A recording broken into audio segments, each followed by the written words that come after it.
अस्सलाम वालेकुम दोस्तों, मेरा नाम हैदर अली है।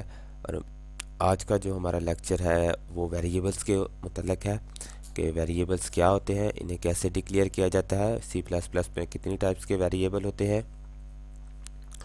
तो हम शुरू करते हैं। अपना आईडीई ओपन कर लेता हूँ मैं, और यहाँ पे हम न्यू प्रोजेक्ट की new file C plus plus की बना लेते हैं। पहले मैं इसे सेव कर लेता हूँ।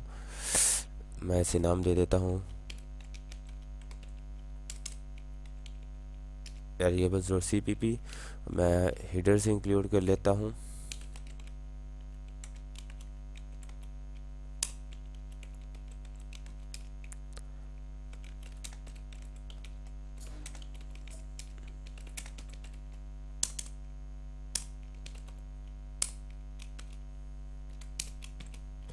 तो शुरू करते हैं। हमारे पास सी प्लस प्लस में कई तरह के वेरिएबल्स होते हैं। उनमें इंटीजर टाइप के वेरिएबल्स होते हैं, डबल टाइप के होते हैं, फ्लोट टाइप के होते हैं, करैक्टर टाइप होते हैं और स्ट्रिंग्स होते हैं, जो हमारा स्ट्रिंग्स टाइप के डेटा को स्टोर करने के लिए यूज़ होते हैं। वेरिएबल्स होते क्या है? वेरिएबल्स दरअसल मेमोरी में एक ख़ास लोकेशन में एक मेमोरी बॉक्स ओपन होता है कि जब भी हमको एक वेरिएबल डिक्लेयर करते हैं तो होता क्या है कि उस बॉक्स के अंदर वो वैल्यू जाती है जो हम उस वेरिएबल के अंदर असाइन करते हैं। मिसाल के तौर पर मैं एक इंटीजर टाइप का वेरिएबल डिक्लेयर करता हूं तो उसमें मैं इंटीजर टाइप का डेटा स्टोर कर सकता हूं। अब इंटीजर टाइप का वेरिएबल कैसे डिक्लेयर करते हैं अब हम देखते हैं। मैं एक इंटीजर टाइप का वेरिएबल डिक्लेयर करने के लिए इंट यूज़ करूँगा, वर्ड इंट, और फिर मैं कोई भी नेम अपने वेरिएबल के लिए दूंगा। अपने वेरिएबल के लिए मैं नेम दे देता हूँ एक्स का, और फिर मैं उसे असाइनमेंट ऑपरेटर के थ्रू, ये हमारा असाइनमेंट ऑपरेटर है सी प्लस प्लस के अंदर, हम इसे इक्वल टू नहीं पढ़ेंगे, इसे असाइनमेंट ऑपरेटर पढ़ेंगे। ये हमारा असाइनमेंट ऑपरेटर है सी प्लस प्लस के अंदर, और फिर इसके थ्रू जो वैल्यू हम अपने इस वेरिएबल एक्स के अंदर देना चाह रहे हैं, ये हमारी डेटा टाइप है इंटीजर, ये हमारा वेरिएबल नेम है, ये असाइनमेंट ऑपरेटर है। असाइनमेंट ऑपरेटर क्या करता है कि ये जो भी वैल्यू इसकी राइट साइड पे होगी वो वैल्यू इसके लेफ्ट साइड के वेरिएबल के अंदर स्टोर करेगा। तो मैं सिंपली यहाँ पे कोई भी वैल्यू लिख लेता हूँ और 10 देता हूँ। अब हुआ क्या है, सी प्लस प्लस का जो कंपाइलर है वो मेमोरी के अंदर एक लोकेशन के अंदर हमारा जो वेरिएबल है वो एक्स डिक्लेयर करेगा इंटीजर टाइप का, और उसके अंदर वैल्यू जो है वो 10 डाल देगा। तो जब भी हमें अपने स्क्रीन के ऊपर कोई इनपुट आउटपुट के ऑपरेशंस के लिए डेटा करवाना होता है आउट इन, तो हम वेरिएबल्स को यूज़ करते हैं।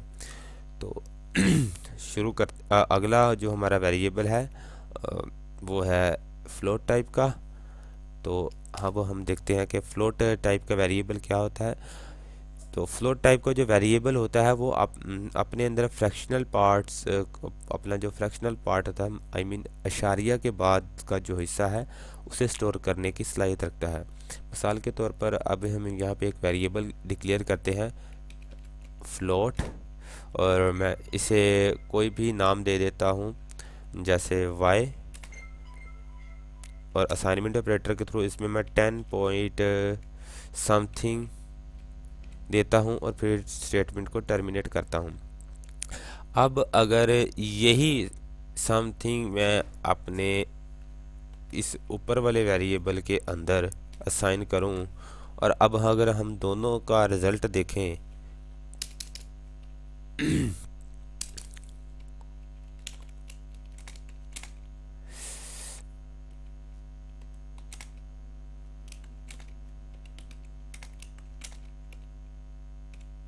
तो होगा क्या, जब हम इसे स्क्रीन पर प्रिंट करवाएंगे तो जो होगा इंटीजर, इसका जो भी फ्रैक्शनल पार्ट है वो हम खो देंगे, और ये जो फ्लोट टाइप का वेरिएबल है इसका जो फ्रैक्शनल पार्ट है वो हम खोएंगे नहीं।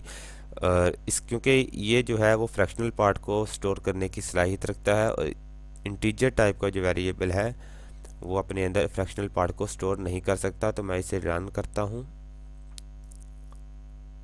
जैसा कि आपको नज़र आ रहा है, फर्स्ट वेरिएबल जो है वो हमारा x है, यहाँ पे हम प्रिंट करवा रहे हैं।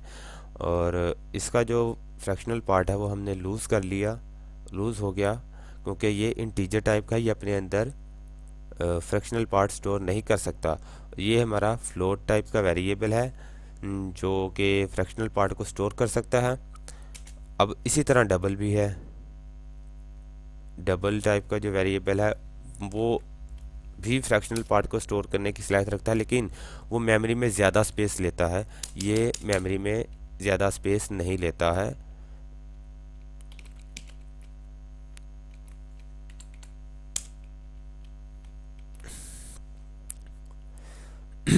तो अब हम इसे रन करते हैं। पे फर्स्ट मैं यहाँ पे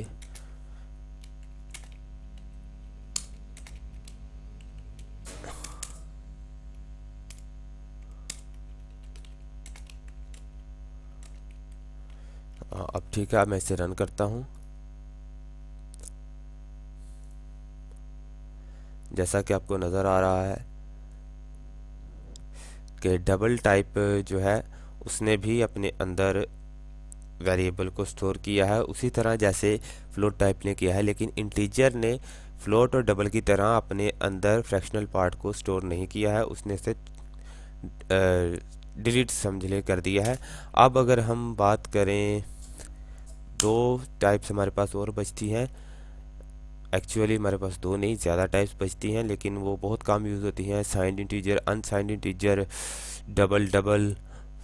तो वो हम बाद में प्रोग्रामिंग के जैसे हमारी प्रोग्रामिंग कंटिन्यू रहेगी हम उनके बारे में भी बात करेंगे, पढ़ेंगे उनके बारे में।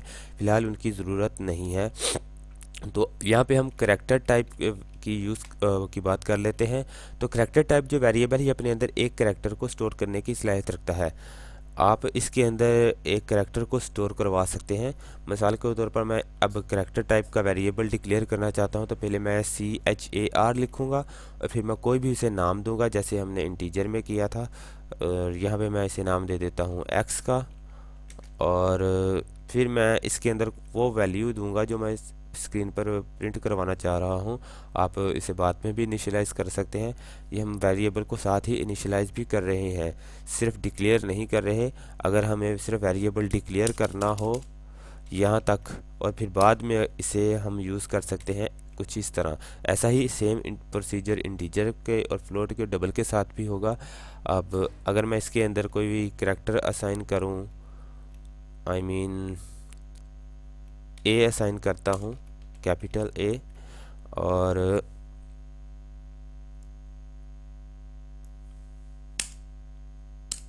इतने हिस्से को मैं छोड़कर इसे बिल्ड करता हूँ। सॉरी, यहाँ पे मैंने सेमीकोलन मिस कर दिया। अब इसे दोबारा, जैसा कि आप देख रहे हैं कि स्क्रीन पे हमें ए प्रिंट हुआ नज़र आ रहा है। अब हम स्ट्रिंग टाइप की बात कर लेते हैं। तो स्ट्रिंग टाइप क्या होते हैं?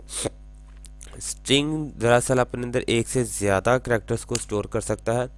मैं आपको दिखाता हूँ। स्ट्रिंग टाइप का वेरिएबल डिक्लेयर करने के लिए आपको स्ट्रिंग लिखना पड़ेगा और फिर कोई भी नेम, मैं इसे नेम दे देता हूँ माई नेम। यहाँ पे मैं दे देता हूँ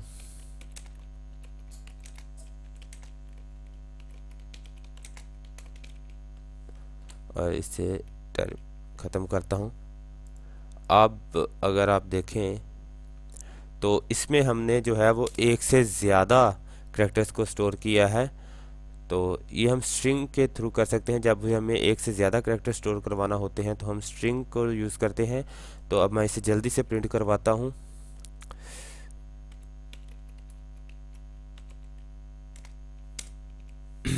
माई नेम, अब बिल्ड एंड रन।